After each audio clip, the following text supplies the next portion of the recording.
તંત્ર ઉપર પણ સવાલ થાય છે, આપણી પોલીસ ઉપર પણ સવાલ થાય છે, આ તંત્ર ઉપર પણ સવાલ થાય છે, આપણી પોલીસ ઉપર પણ સવાલ થાય છે। એક બાજુ એવું કહેવાય રહ્યું છે કે ભાઈ ગુજરાતની અંદર તો દારૂબંધી છે, તો આવો મારી જોડે ભાવનગરના 699 ગામડા છે ને, 99 ગામને બાદ કરતા 600 ગામમાં ગલીએ ગલીએ દારૂ વેચાય છે, દારૂના અડ્ડા છે, અને પોલીસના કાયદેસર ત્યાં હપ્તા ચાલે છે, અને નેતાઓના પણ હપ્તા ચાલે છે।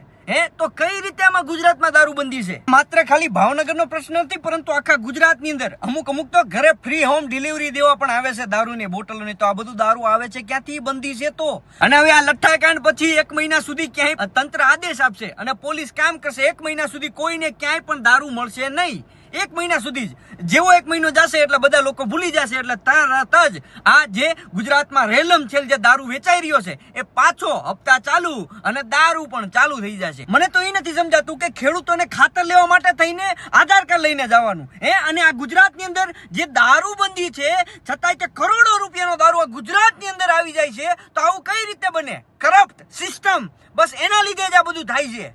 વાહ રે સરકાર વાહ। વિડીયોના માધ્યમથી એક જાગૃત યુવાન તરીકે સરકારને એટલું જરૂરથી કહીશ કે ઓમે તે ગુજરાતમાં દારૂબંધી જેવું તો લાગતું નથી, ઘરે ઘરે જગ્યા જગ્યાએ દારૂ મળે છે, તો પછી આ દારૂબંધી હટાવી લ્યો, જેનાથી આવા લઠ્ઠા કાંડો અટકે અને જે આ હપ્તા સિસ્ટમ છે ચાલુ એ બંધ થાય।